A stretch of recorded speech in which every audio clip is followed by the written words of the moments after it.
James is reviewing that today, and that is his dinner. And I'm having similar.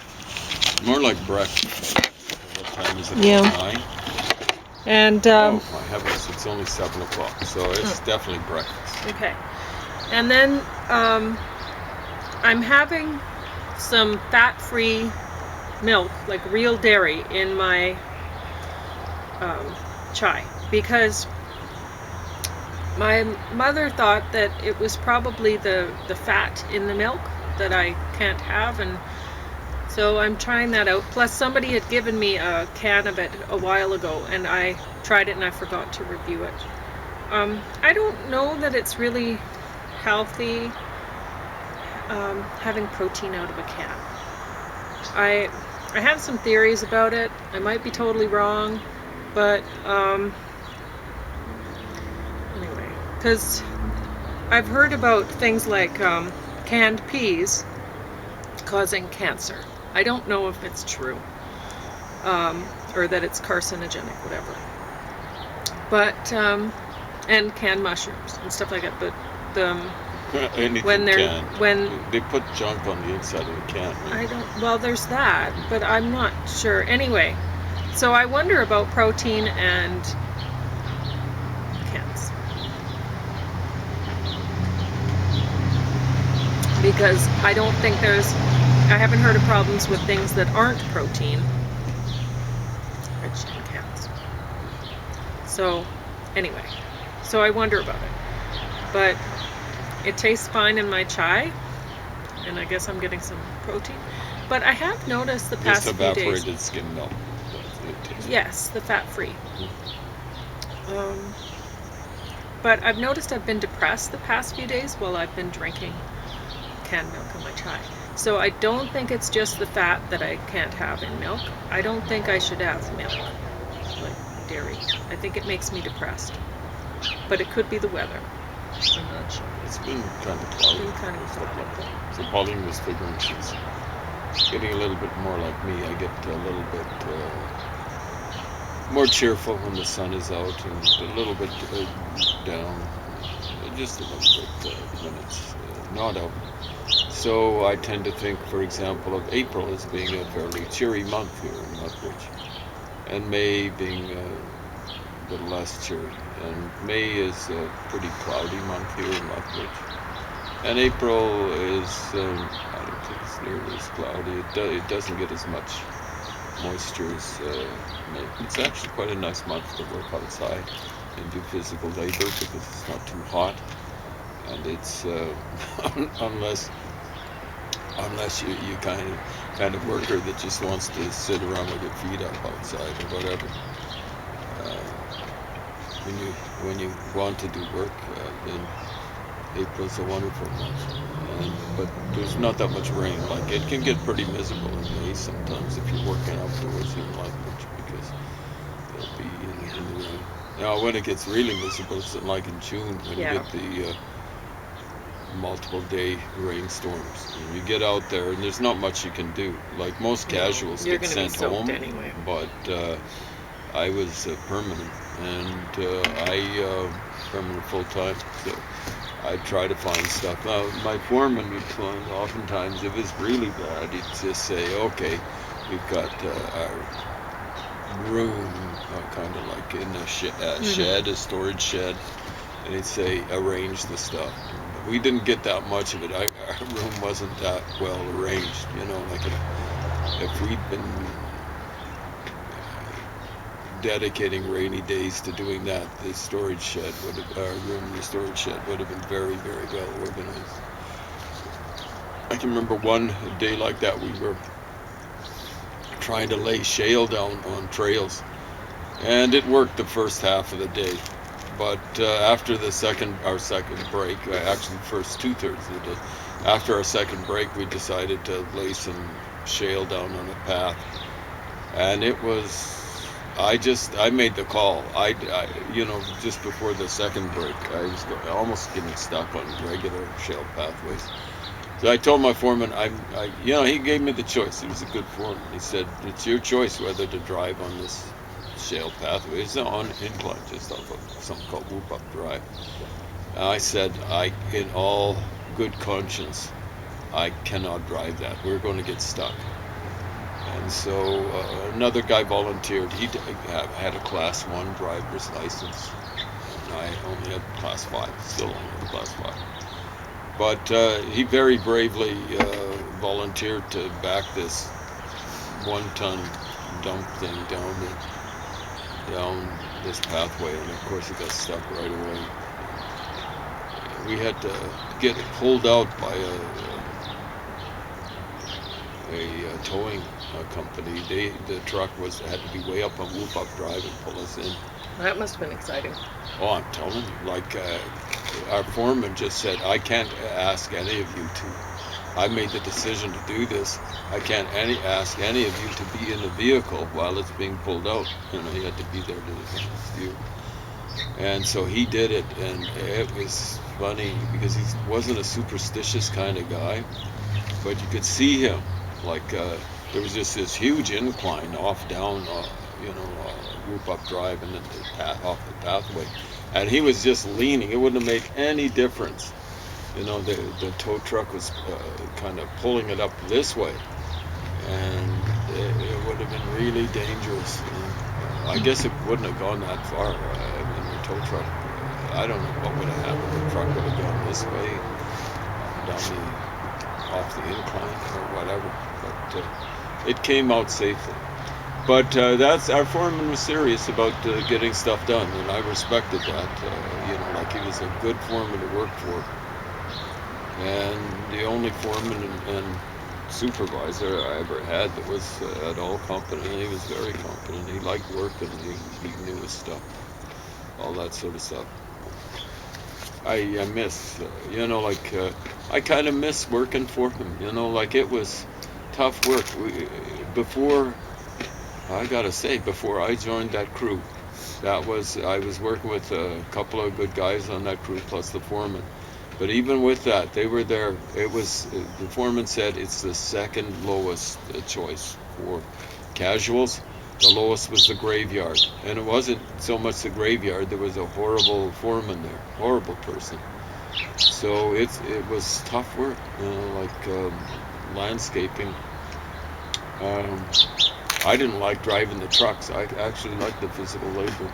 It was a good way to stay in shape, maintain a little bit of muscle, and it was a good cardiovascular sort of thing. We'd get big landscaping rakes out and raking that sort of stuff, or edging is just a hammer, taking up against the sidewalk, taking out flat grass and stuff like that. But I just take it like a workout. I can remember one time there was a rookie there.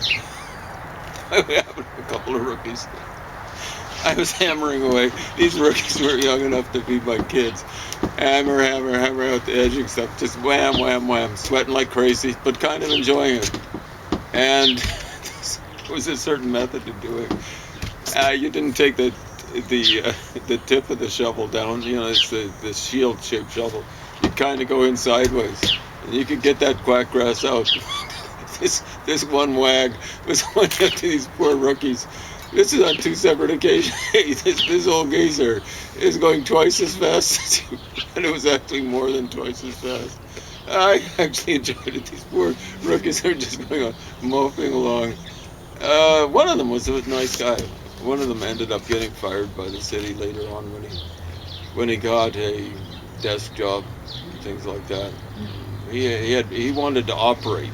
He wanted to get on the machinery without doing the actual groundwork. Hey, I operate machinery and I do the groundwork. Like this one wag was pointing out, twice as fast as the kid. You got to understand groundwork before you operate machinery, so you know what sort of dangers are present for people who are on the ground, so you know how you can help them out, making the job easier for them, and so on and so forth. This kid was ridiculous. Of course, he was university trained.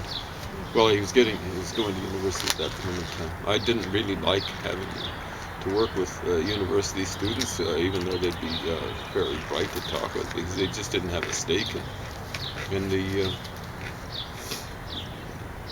on the crew that they were working on. They were thinking about getting a desk job. Yeah. Well, you see it a lot in the city places, the city departments in parks, and it's ridiculous. They don't have. I mean, there should be a whole bunch of laborers that have horticulture training. There's not. Where are they working? I Greenhouses can't for minimum recall wage? seeing one aside from you. It doesn't make there was, sense maybe unless you it's, think about it and you think, okay, wait, they want to. The people up in management don't want to have less education than the laborers, right? Oh, and so they it's hated an me. ongoing thing. I So have you way never more have education than them. in your management because they keep hiring people without education, or with education that's not related. So, they'll give university students that are studying to become lawyers or whatever a job in parks. Well, they don't care about parks. No. It's not what they're, and plus, then they're not competition for the management later on because they're just gone, right? They're gone doing their own thing. So, it's too bad. Sometimes they're relatives, or relatives of friends, or friends themselves. There's a lot of that. This is with the city of Lethbridge. There's a lot of nepotism. Or a woman might date somebody in management. Oh, and my then, heavens. Even though the foreman in Parks were wanting to fire her early on, she might end up being a foreman after she dates the guy in management. I wonder. It's interesting. I wonder if Pauline's just making an example up out of thin air, or whether there's something she's basing that on. There are a million stories in the naked city of Lethbridge. Yeah. Whatever. Yeah. So whatever. you were going to talk about the Beatles. Beatles. Yeah, exactly right. From the ridiculous to the borderline sublime. So this is not that this book. Oh, true, Brit Eklund. That'll be sometime later, maybe later today or something like that. Along with P.S. I Love You, Peter Sellers. P.S. I Love You. That's a title of a early Beatles song. Probably more written by Paul McCartney, Lennon. But Peter Sellers, I Love You, written by his son. So Brit Eklund was married to Peter Sellers. So in this book, published in 1980, she has a lot to say about Peter Sellers. I'm afraid there's a lot of stuff she could have said that she didn't. Peter Sellers ends up being an interesting character. But the Beatles lyrics illustrated over 100 photographs. There's a ton of photographs in there in this book, and I gotta say, a lot of them I haven't seen, and I'm a big Beatles fan. I've got lots of Beatles books. Is it introduced by Richard Brautigan, or however you pronounce that name? He's a famous writer of some sort back in the 70s, maybe. The magic of the 60s that will live forever. I don't know. I think, what was it? There's a kid about Pauline's age. I think it was a kid. He's a professor at the university. He'd been to Harvard, University of Pennsylvania. But big long hair. I hope he still has it. It's one of the 7 natural. Well, it's one of the 8 natural wonders of the world. The big hair he's got. One of the Donald Trump's hair. One of the 7 unnatural wonders of the world. But this guy at the university, I can remember him. I asked him, because he's at that generation, that 90s generation. I said, so what group is the greatest rock group of all time? Is it Soundgarden, Nirvana, or Pearl Jam? All he said was, so I understand, he's about 45 now or something like that. He said, James, come off it. The greatest rock group of all time, it's the Beatles. Like, that's a generation before him, right? He knows. He knew. It's just the Beatles. And the disappointing thing for me is, I thought I only got into the Beatles, like early 67. And it was actually the Beatles cartoon show. I was like 13 years old or something like that. I started watching that or listening to it, and it was a song called "And Your Bird Can Sing" off an album put out in '66 called Revolver. I didn't like the early Beatles hysteria and stuff like that. I had a grudging admiration for "Hard Day's Night," that song, and for even more for well, for things like "Ticket to Ride" and even "I Want to Hold Your Hand." But it wasn't until I heard the "And Your Bird Can Sing" on the Beatles cartoon show I said, I'm liking this group. That's just before Sgt. Pepper's. And when Sgt. Pepper's came out, that's the album I wanted to get. My brother bought it, so we were poor. And so I never had Sgt. Pepper's until, till I was maybe 20 years old, maybe like 1974, 7 years after it came out. I was poor. I always have basically been poor. But, like I thought, by about 1969, I was going, this is just the start. This is just these are the foothills of the Rocky Mountains. I'm thinking the Shield of Alberta. That's what's on the Shield of Alberta. Prairies, foothills, and then the Rockies off in the distance. And that's what I thought it was going to. I thought the Beatles, we're coming off this plane of not the 1950s, everything that came before. Tin Pan Alley, Ragtime or whatever, that was just the plains, which are pretty exciting anyway. But the Beatles were the foothills, and that I just envisaged the Rocky Mountains beyond. The white and the cool Empyrean blue beyond it. And the Beatles were it. It's like really, all that the Beatles ended up doing the greatest was rock and roll music. band ever. They killed music. Well, they helped kill it. Because what happened was, they come along, they're doing Revolver, Sgt. Pepper's, some of the stuff off the White Album, and people are going, hey, they're writing their own stuff. I can do it too. And they're just performers. They're performers. Performers shouldn't write their own music. No. They perform. Nope. They're superficial. Aggressive propagandists are superficial people, and they're not capable of cerebral work, really.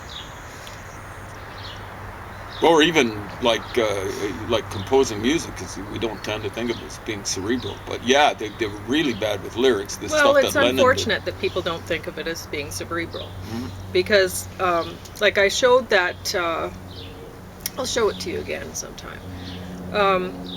The disc model thing, and they were comparing the different types of people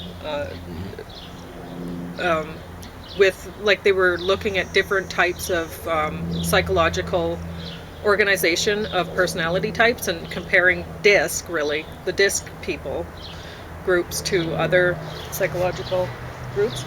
And the amiable, or what people tend to think of the disc model greens, but they're not green at all.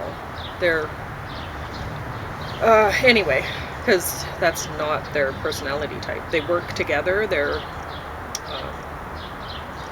anyway, they're cooperation kind of people, and they're the ones that are composers. That's the group that tends to be composers, but they have been pushed out of any positions that they could have any kind of power. So by the aggressive propagandists. So and now the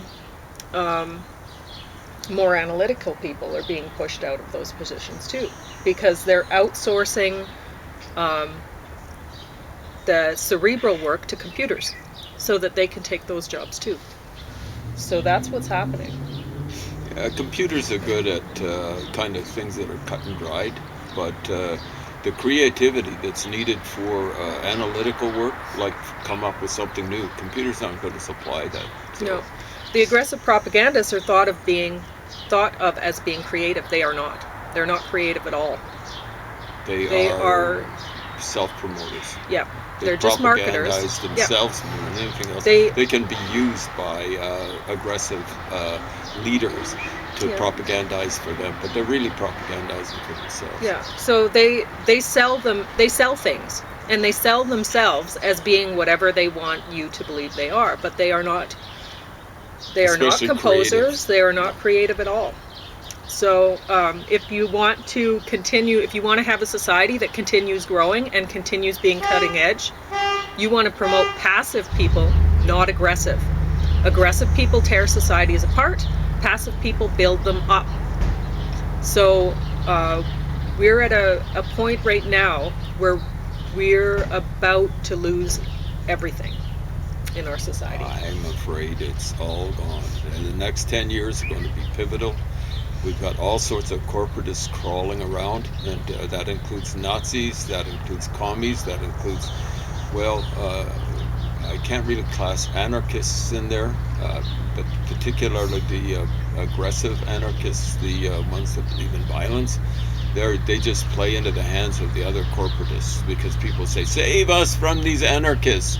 And they go rushing off to whatever corporatist looks as though the most likely to save them from the anarchists. But you got corporatist corporations, and those are the three main ones: the commies, the Nazis, and the corporations that are looking to offering to save us from whatever evils there are out there. But they are the evil, and they're all similar. So I'm talking about corporations too. They all tend to be believe in the power of socialists too, as presently constituted. They believe in multiculturalism, but where like I believe in what was how would I put it, omniculturalism, where every individual is their own culture. Because multiculturalists believe in that the individual gets power from the culture that they're in. No, they don't. Cultures tear down the individual. It doesn't matter what culture it is.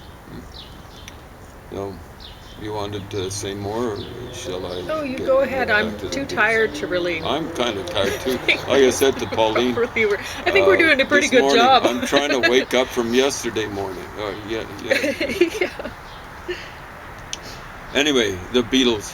Yeah, they were the end of it all, and so this has the lyrics that go through. One of the sad things about this, about 200 pages, it's got things like, you know my name, call up my number, which was the flip side of Let It Be, but I'd never heard of it. I can remember one time I got it on a jukebox, first time I heard it. It was in Varney, Ontario, and I played it, and I sure wish I hadn't wasted my 25 cents on it. It turns out to be better than I thought it was. That was in 1972. It was put out in 1970. So it has the lyrics for that, which is about as obscure as it gets. You've never even heard that song, right? But it doesn't have Octopus's Gardens lyric in it. Weird. And Pauline's, I think, heard of that. That's why she's saying weird. But what's really weird is she knows Here Comes the Sun. It doesn't have Here Comes the Sun lyrics in it. It doesn't have Piggies, which you might not know, but it's another George Harrison thing. Another thing, I Mean Mine, another George Harrison tune from Let It Be. Strange. So there's stuff in here, like really obscure stuff, like Dig It, like a Rolling Stone, like a Rolling Stone. It's got the lyrics for that, but it doesn't have I Mean Mine, which is not the greatest George Harrison song, but I think it's like right next to it on the Let It Be album.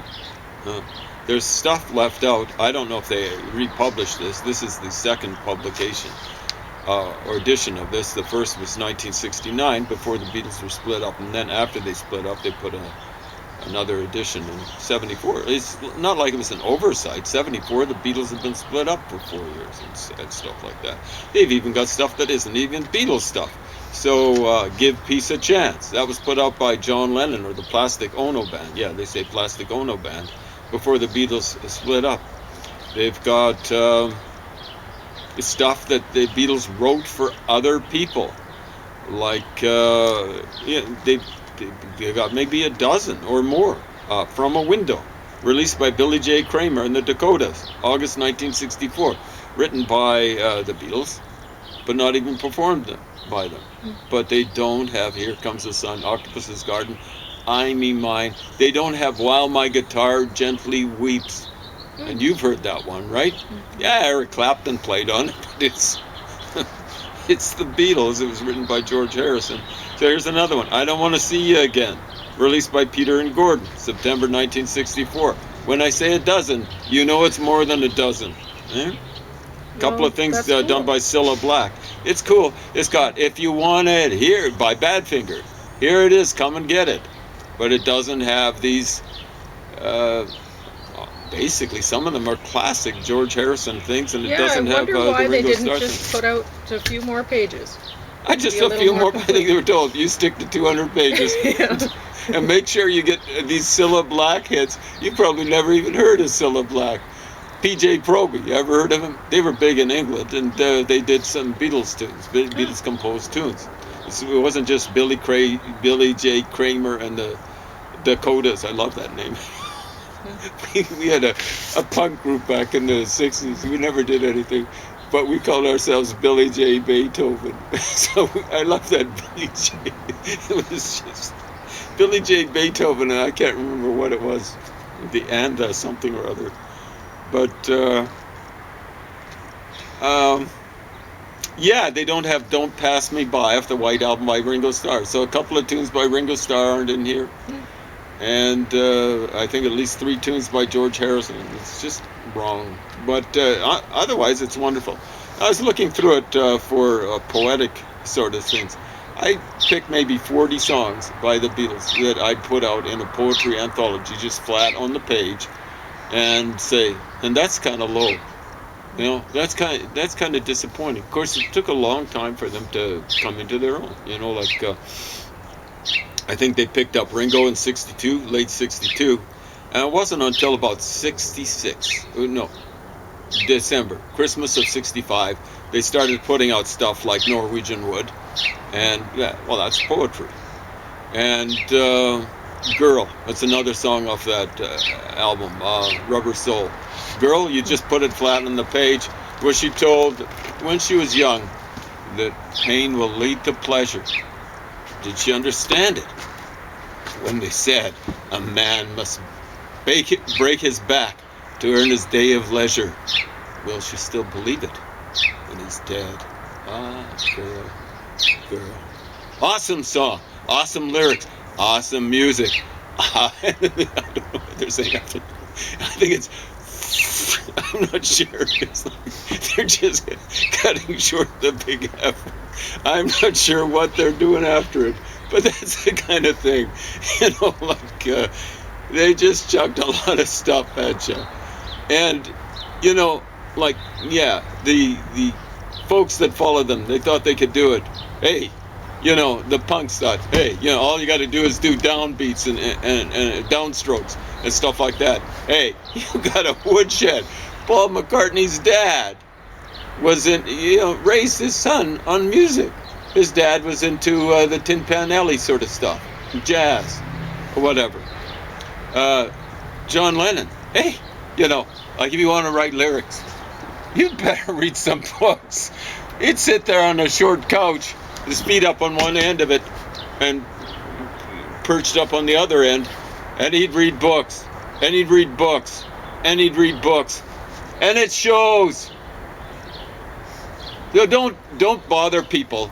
You punks. Hey, all you punks, stay young and stay high, and hand me my checkbook, and I'll crawl off to die.